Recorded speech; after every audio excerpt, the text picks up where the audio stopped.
So yesterday morning I received an message on Instagram and it says thus: "Bruh," straight to the point with the pleasantries, I like it. "You best be working on the Bathurst video. Shows the rest of the world what a real race is. Ball terror the whole race." I'm not sure how one would go about doing such a thing, but let's not get into the grim details and the instructions for such an activity. For the rest of it, I do agree. Don't worry fam, I got you covered. Porsche is quitting the WEC to focus on IMSA for 2026, which has come as a shock to a lot of endurance racing fans, because it's Porsche and the WEC. Not having Porsche in the WEC is like having Formula 1 without Ferrari. It's my birthday and I just don't care anymore. And while the news is about a week old now, the details have been filtering through and it makes sense to do a video on it now because the WEC has only one round left and IMSA finished at the weekend. Petit Le Mans was on Saturday, and in typical IMSA fashion there were yellow flags barely half a lap into the race. So I turned it off and went back to the Tetris World Championship rabbit hole that I've been on lately. How do I bet on that? But in all seriousness, Porsche pulling out of the WEC and focusing on IMSA was a big talking point through the course of that 10-hour race. So, Porsche and Le Mans. Porsche is Le Mans in the same way that Ferrari is Formula 1. You think Formula 1, you think Ferrari. You think endurance racing, you think Porsche. Porsche has won Le Mans a staggering 19 times, which is 6 more than Audi, who have 13, and Ferrari are in third with 12 wins. Although that looks likely to be bumped up again next year, but we'll get to that in a bit. Porsche doesn't do things by halves. The cars that have won at the famous 24-hour race have become icons of motor racing. The 956 that took the Nürburgring lap record with Beloff and almost locked out the top 10 at Le Mans in 1983. The 962 that came after it. The rocket ship that was the 919. And the string of Volkswagen Beetle variants that have taken to the track over the last however long. When Group C was at its peak, people came specifically to see Porsche. When Porsche left, so did the fans. And now Porsche is out of the WEC again. While it's been a shock to a lot of people, for those same people, it's not exactly a surprise. Porsche is in a bit of a financial pickle right now. Sales are tanking and they're tanking hard. Not helped by Porsche jumping on the electric vehicle bandwagon at the expense of existing models. The Taycan, which I'm told goes at warp 9 from people that have been in one, has been a disaster. Not only has it had reliability issues with some not even able to charge the thing, it's kind of the opposite of what Porsche is, well, about, to come up with an operative term. Yes, the world is changing and the shift to electric vehicles will happen eventually, but the time is not now as a lot of companies and governments think. So when you try to turn the Macan into an electric vehicle that doesn't sell, that's a lot of money down the drain. The Economist had nothing but doom and gloom for Porsche and the Volkswagen-Audi Group. There was talk of VAG shutting down factories and laying off staff, a war that was waged with the unions for some time until it all came to an end at the end of last year. Volkswagen's 10 German factories are guaranteed to stay open, but the workforce cuts are staggering. 35,000 jobs will be lost over the next 5 years. Some of this will be voluntary retirement and other things that might require severance pay, so that's also going to cost Volkswagen a lot of money. Sales are also down in China, which was a big market for Porsche initially. In July, Porsche stated that in China the demand for the premium and luxury segment had dropped significantly. In the United States, the import tariffs are also affecting sales, because the price hikes to deal with said tariffs are then passed on to the customer, and the customers aren't going to pay stupid money for a car that used to cost X amount 3 years ago. And with alternatives like the Corvette C8 on the market already in the US, people are going to take their money elsewhere and buy another brand. And the prices of cars these days are eye-watering as it is. A top-spec Hyundai Tucson is over £40,000. I was doing Ford Transits for £27,000 10 years ago. Now I'm told they're going for over 45. And it's supposed to be the workers' van. The Taycan, meanwhile, £80,000. If someone was to give me 80 grand and say go and buy a car for the channel that you can do some road trip stuff or just touring stuff or car related content with, I'm not going to go and buy a Taycan. I'd actually be better off importing a C8. The news was confirmed last Tuesday, but with the IMSA season ending at the weekend, it makes sense to look at things now. At least it does for me anyway. I'm not that invested in endurance racing to know too much about what's going on. But the end of the season ties in with it being the end of, at least for now, Porsche's involvement in the WEC, even though the WEC has one round left to run at Bahrain in November. With Porsche now needing to rescue the road side of things with getting ICE cars back on the market that people will want to buy, and the recuperation of the money they've dumped into electrifying other cars, something has got to go. While the WE side will go, the Formula E part, meanwhile, will stay. But why though? Why keep Formula E, which is not very popular with petrol heads and seen as a non-sport, and not the WEC program instead? Well, the simple answer is, the WEC campaign is too much money compared to Formula E. Formula E also serves as a research and development project for Porsche, as manufacturers are using it to help generate better electric car technology. And since Formula E costs a lot less, it's seen as a justifiable expense for Porsche. At some point over the weekend, I saw some budgets posted. I can't find them now, but either way, Formula E is a lot cheaper than the WEC. The WEC is also a lot more expensive than IMSA, so the choice is logical, if a bit disheartening. Because Porsche, a bit like some of the other manufacturers involved in top-level endurance racing, have already saved some cash with their programs in the first place. The 963, while referred to as a hypercar when racing in the WEC, is built to LMDh rules. And I did do a video talking about how they're different rule sets but can race between the two series at the same time if you're interested. But the main thing is with Hypercar, the teams design and build everything themselves. There's more OEM parts on a Hypercar than an LMDh. Because with LMDh, there's a lot more control parts. So while the manufacturers in LMDh can use their own engines, the hybrid system is all made by Bosch. The gearbox is by Xtrac, and the cars must be built by either Dallara, Orica, Ligier or Multimatic, the latter of which built the 963. BMW, Acura, Honda, Cadillac, Alpine and Lamborghini are all built to LMDh, as well as Genesis, McLaren and Ford when they all come in. Aston, Toyota, Peugeot and Ferrari, they're all built to hypercar regulations. So Porsche gets its name on the grid, Penske runs it on their behalf and Porsche saves a little bit of money. But it's still a Porsche factory effort. And this isn't new for Porsche at all, or any of the other manufacturers on the grid for that matter. The 917 was run by John Wyer. Ford did it with Shelby. The British touring car Renault Laguna was prepped by Williams. The list continues.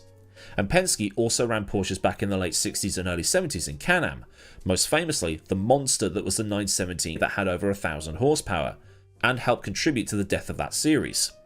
Although the oil price hike of the early 70s did more damage than the actual car did. So Porsche does all the legwork in getting the cars built and getting engines developed and the overall development of the car and paying to get it into different series, and Penske makes it go around the track as fast as possible, with Porsche engineers on site for data collection and other stuff. This being the opposite to Jota a couple of years ago, who bought cars from Porsche and then ran them themselves. Same deal with AF Corsa and the Ferraris, well, two of them at least, and newest with the Audi LMP1s. Oh, and what will happen as well in some but not all cases, the manufacturer will put its drivers in the car.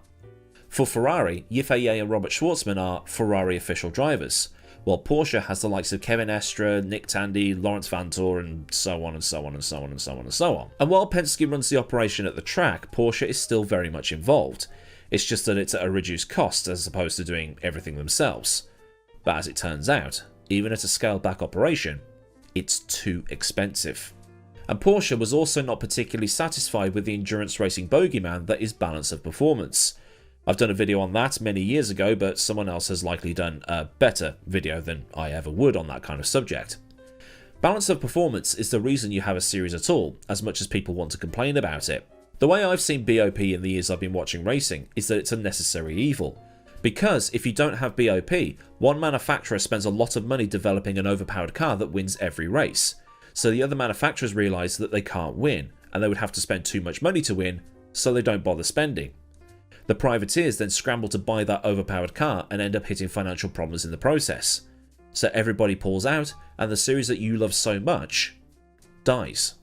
Then you spend the next 20 or 30 years wondering why it ever went under, and the cycle just keeps on repeating.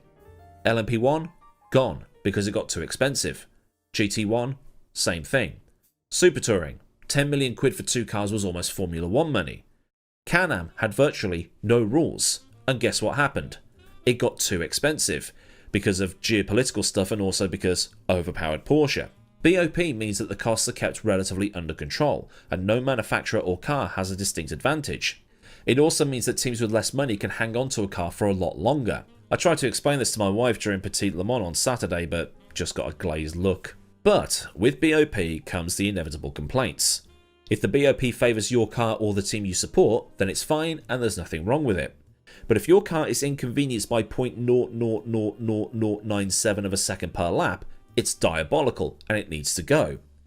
Having been involved with things like the Virtual Endurance Championship, SRO esports and other stuff over the years, BOP just causes a massive fight whenever it's applied, because everybody who gets a BOP penalty will act like they're being targeted.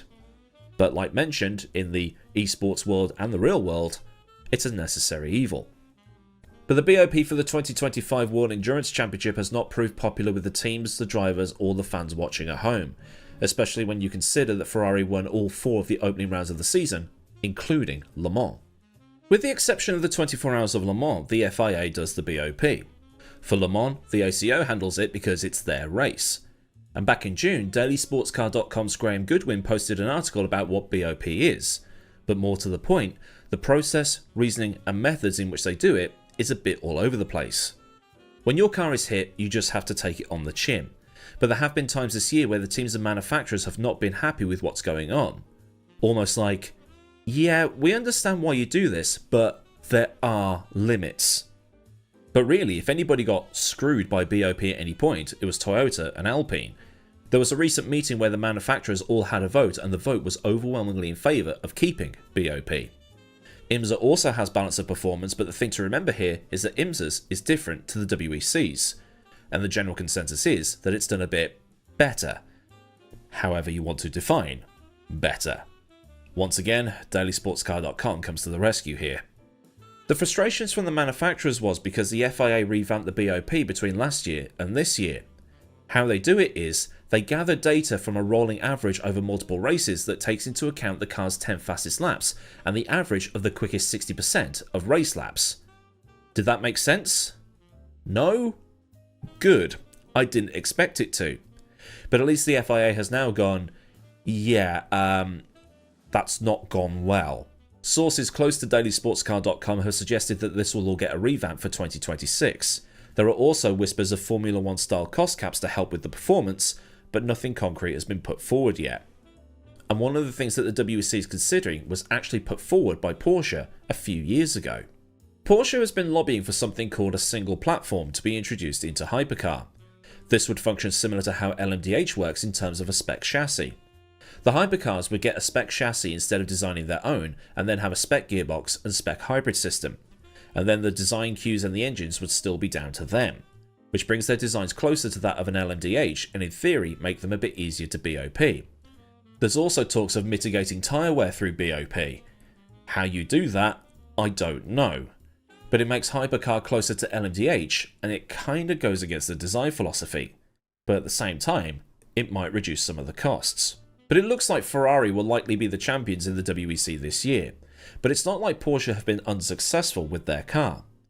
Porsche won the WEC Drivers' Championship last year with Kevin Estre, Andre Lotterer and Laurens Vanthoor, and won the IMSA Manufacturers title in 2023 and 2024, with them taking the Drivers' Championship in IMSA last year. But the overall win at Le Mans still eludes the 963.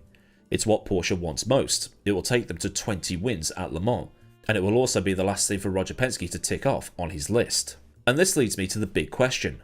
Will there be a Porsche 963 on the grid next year at Le Mans? There might be, but it's a might. The ACO's rules for Le Mans are quite clear under Article 3.2.3 of the rulebook. A manufacturer must enter 2 cars in the hypercar class of the WEC to be eligible for an entry to the 24 Hours of Le Mans. It's why Lamborghini went to IMSA, and I think they're gone for 2026 entirely now, but that was also a funding thing. Iron Lynx has had problems and Squadra Corsa can't maintain it themselves, which is a shame because the Lamborghini's a nice car, and it's quite fun to drive on Le Mans Ultimate as well. Lamborghini could come back in 2027, but it will require them to find a partner and fix some issues with the car. Proton can run a single car in the WEC because they're a privateer, but they won't get onto the Le Mans grid because the ACO needs 2 cars for data and also to do the BOP, and also for the point standings. So it's all incredibly complicated. Some would say needlessly so. But Proton are not opposed to doing a full season with a second car, but they'll need some help. Could Porsche do with Proton like Honda did for Brawn, in that Porsche hands over some money to Proton for that second car and second car only? It's something that could be done, but with €2 billion in lost profits, they need to save as much money as possible because shareholders. Now, I've been around long enough to know what people are going to write in comment sections under my videos. The comments write themselves sometimes, and I can see them coming from a mile away. There is actually a word for it, but I've since forgotten what it is. The comment that I know is coming is, if VW is so screwed, and Porsche is out of the WEC, and Lamborghini is out of the WEC and IMSA completely, what about Audi? Because Audi is part of the VW Group as well, so why is Audi committing to something that's so bloody expensive when the whole group is screwed? And it is a good point, and I can understand why people might be jumping to this what about stuff. Because the WEC is expensive, as we've already discussed, but Formula 1 is even more expensive. While the Audi thing has been a little bit all over the place with it being documented across the motorsport journalism sphere, if you want to call me an journalist, but Audi made their initial investment into Sauber with a 25% stake, no pun intended, in the January of 2023, with a view to take 100% ownership by 2025. In the January of 2025, they completed the sale, which does feel like a, oh bugger, well, we've come this far, now we need to see it through. But the thing is with Formula 1, with the cost caps in place now and the teams now able to spend well within their means because now nobody's overspending to keep up with the big boys, looking at you Lotus in 2013, the teams are more solvent than they've ever been. Even a team like 40 would probably be surviving in 2025. Williams was on the edge and it was saved. And now it's doing the best it's done in years with the investments from Dorilton and the new sponsorship from Atlassian and the leadership of James Vowles. Essentially, the teams are only ever generating profit these days. As such, their values have gone through the roof. And this is the crucial thing about all of this. If Audi decides later on they want to get rid of the Formula 1 team, they can flip it for a considerable amount of money. Because even the smaller teams these days are valued at over €1 billion. Even Alpine, and Alpine are shit. Porsche's WEC program doesn't have that luxury, and cost caps, as mentioned, are being flirted with, but for the time being, it's a bit too late for all of that. Porsche has to bring down the spending in another way, and unfortunately for us, it means that at least for the time being, Porsche has to pull out temporarily. And not for the first time. They had to do this in the 90s when they were in financial trouble, and Alfa has had to do similar things on a couple of occasions too. Porsche Penske has already got an invite to the 2026 24 Hours of Le Mans by virtue of them being the 2025 IMSA champions. But for them to be able to take advantage of said invite, there has to already be two 963s already on the grid, doing a full IMSA season. Which just sounds mental. That they can only come in if there's already two Proton or Jota or whoever Porsches already on the grid. At least, that's how I understand it. I'm happy to be corrected in the comments, but can you see why this seems like too much hassle to bother with? The rules are just too complicated to make any sense to the normal racing fan, especially someone coming in from elsewhere and used to another rulebook. The race suggests that maybe the ACO could make an exception, but there's the worry that a non-WEC entrant could just turn up and win, stealing the show from those who were there for the whole year. But with the way that BOP seems to be going at the minute, then it won't really do much for that to happen. In fact, they might just add another 30 kilos to the Toyota and nerf the Alpine a bit more. Because they can. And I do hope that a resolution can be found. Not having Porsche at Le Mans is like having a Sunday roast without the Yorkshire pudding, or apple pie without custard. You can still eat them without, but it just doesn't feel right. You know there's something missing and it's blatantly obvious what it is. And I actually love the 963. I've seen the old Jota one close up and it's a phenomenal looking machine, with a diffuser the size of a football pitch, and I just love Porsche's prototypes in general. My love for the 919 on this channel is well documented, and I would love to have a go in one. And then there's the 919 Evo as well. Chris Harris is a lucky man. But it doesn't mean that endurance racing is dead and this new golden age is over already. It's just that maybe the authorities need to have another quick whiz over the rulebook. But Porsche and IMSA is better than no Porsche at all. We can at least have that. So then, a look at why Porsche has left the WEC and what it all means. If this has been interesting for you, then do give the video a like so I know a good job was done, and for more from the channel, get subscribed and also get the bell on so you never miss out on anything else that I do around here. Massive thanks as ever go out to the mad lads over at Patreon for the continued support. And if you want to help contribute to the picture purchasing piggy bank or otherwise keep the lights on around here, a link to Patreon will be in the description, along with links to Discord, socials, affiliates and other bits and bobs you might want or need to know. Well, there's super thanks for any one and done donations, or if you want to buy me a birthday beer, and memberships if you just want a Patreon without the Patreon. So until next time, I've been Aidan Millward, have a great day wherever you are, and goodbye.